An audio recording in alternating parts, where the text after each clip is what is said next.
जय श्री गणेश दोस्तों, हमारी आज की कहानी है मोक्ष। अब शुरू करते हैं कहानी। माँ कुंभ नहाने चलोगी? काफी दिन से कह रही थी कि मुझे गंगा नहला ला। इस बार तुम्हें नहला ही लाता हूँ। ट्रेन से टिकट करा ली है। सुनकर चहक उठी गोमती। तू सच कह रहा है सरवण? मुझे यकीन नहीं आ रहा। यकीन करो माँ, मैं झूठ नहीं बोल रहा। ये देखो टिकटें। सरवण ने जेब से टिकटें निकालकर गोमती को दिखाई। अब जाने की तैयारी कर लेना। जो भी सामान चाहिए बता देना। अगले सप्ताह आज के ही दिन चलेंगे। कौन कौन चलेगा बेटा? सभी चल रहे हैं ना? नहीं माँ, सब जाकर क्या करेंगे? कुंभ पर बहुत भीड़ रहती है। सबको संभालना मुश्किल होगा। बस मैं और तुम चलेंगे। गोमती ने श्वेता की ओर देखा। उनके अकेले जाने से कहीं बहू नाराज न हो। उन्हें लगा कि इतनी उम्र में अकेले बेटी के साथ कैसे जाएंगी। सरवण उन्हें कैसे संभालेगा? घर में तो जैसे तैसे अपना काम कर लेती है, बाहर कैसे उठेंगी बैठेंगी? घड़ी घड़ी सरवण का सहारा मांगेंगी। फिर कहीं सबके सामने सरवण झलाने लगा तो? दुविधा हुई उन्हें। अब क्या सोचने लगी? माँ जी, आपके बेटे कह रहे हैं तो घूम आओ। हम सब तो कहीं ना कहीं जाते ही रहते हैं। फिर कभी चले जाएंगे। अब के बाद पूरे 12 साल बाद कुंभ पड़ेगा। बहू, क्या सरवण मुझे संभाल पाएगा? गोमती ने अपना संशय सामने रखा। सुनकर सरवण हंस पड़ा। माँ को अब अपने बेटे पर विश्वास नहीं है। जैसे बचपन में आप मेरा ध्यान रखती थी, ऐसे ही रखूंगा। कभी भी आपका हाथ नहीं छोड़ूंगा। खूब मेला घुमाऊंगा। सरवण की बात पर सभी हंसने लगे। गोमती प्रसन्न हो गई। उसकी चिर प्रतीक्षित अभिलाषा पूर्ण होने जा रही थी। कितनी बार सरवण से कह चुकी थी कि मरने से पहले एक बार कुंभ स्नान करना चाहती है। कुंभ पर नहीं ले जा सकता तो ऐसे ही हरिद्वार ले चल। वक्त खिसकता रहा, बात टलती रही। अब जब सरवण अपने आप कह रहा है तो उनका मन प्रसन्नता से नाचने लगा। उन्होंने बहू बेटी को आशीर्वाद से लाद दिया। एक रात एक दिन का सफर तय कर वसंत पंचमी के दिन दोनों इलाहाबाद पहुंचे। गोमती का तो सफर में ही बुरा हाल हो गया। ट्रेन की छुक और सीटी ने रात भर सोने नहीं दिया। सरवण का हाथ थामे बार बार टॉयलेट जाती रही। ट्रेन खिसकने लगती तो पांव डगमगाने लगते। गिरती पड़ती सीट तक पहुंचती। अभी सफर शुरू हुआ है, आगे कैसे करोगी? संभालो स्वयं को। संभाल रही हूँ बेटा, पर इस उम्र में हाथ पांव झूला बने रहते हैं। पकड़ ढीली हो जाती है। इसका इलाज मुझ पर नहीं है। वे बेबस सी हो जाती। कोई बात नहीं, मैं हूं ना, सब संभाल लूंगा। गोमती की आंखें पनियाली होने लगी। अपनी उमंग बेमानी लगती। नाहक सरवण को तंग किया। वह भी पूरी रात जागता रहता है। इससे तो अच्छा बाल्टी में गंगा जल डालकर ही नहा लेती। उन्हें अब लगा कि सरवण क्यों टालता रहा। खैर राम राम करते सफर पूरा हुआ। गाड़ी रुकी तो प्लेटफॉर्म की चहल पहल और भीड़ देखकर हैरान रह गई। सरवण ने एक कूली के सिर पर सामान रखवाया और माँ का हाथ पकड़कर स्टेशन से बाहर आ गया। मौसम को भी आज ही बिगड़ना था। ठंडी हवाएं चलने लगी, घटाएं घुमरने लगी। क्या पता कब बरसने लगे। सरवण ने थोड़ी देर स्टेशन पर ही रुकने का फैसला किया। माँ के साथ वेटिंग रूम में जाकर बैठ गया। थोड़ी देर बाद माँ से बोला, माँ नित्य क्रम से यहीं निपट भी लो। जब तक बारिश रुकती है हम यहीं रुकेंगे। उसने इशारे से बता दिया कि कहाँ जाना है। थोड़ी देर में गोमती लौट आई। फिर सरवण चला गया। सरवण जब लौटा तो उसके हाथ में चाय के 2 कुल्हड़ और गर्मा गर्म समोसे की थैली थी। माँ बेटे दोनों ने चाय पी और समोसे खाए।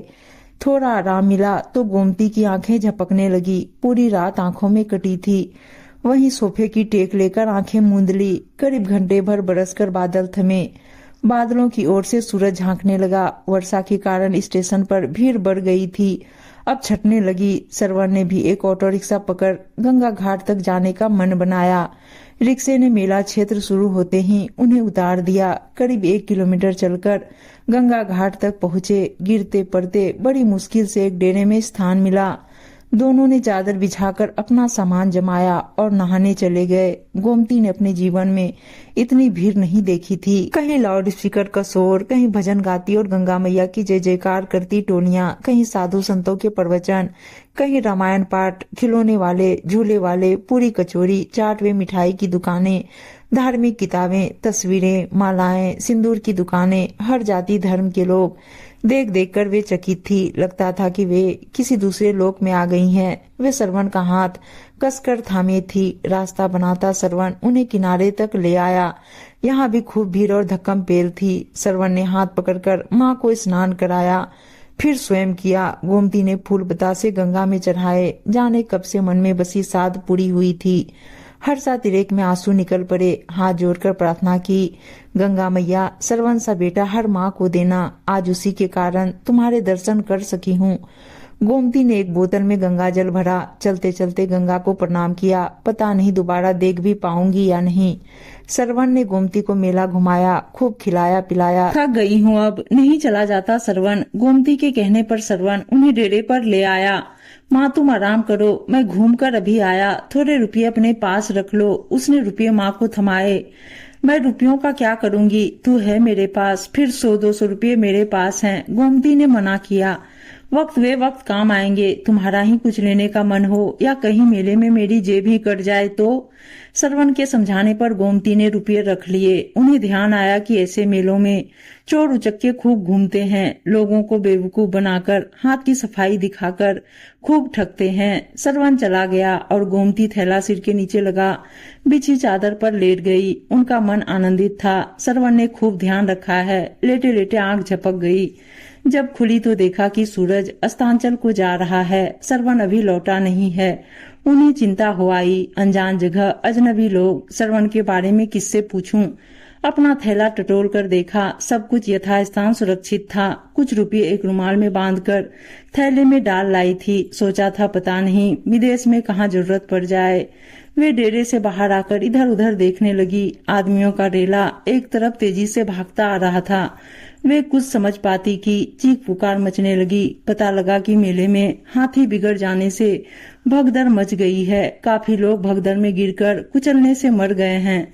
सुनकर गोमती का कलेजा मुंह को आने लगा। कहीं उनका सरवण इसी कारण अभी तक नहीं आया है। उन्होंने एक यात्री से जाकर पूछा, भैया ये किस समय की बात है? माँ जी 4 बजे नागा साधु हाथियों पर बैठकर स्नान करने जा रहे थे और पैसे फेंकते जा रहे थे। उन्हीं पैसों को लूटने के कारण यह कांड हुआ।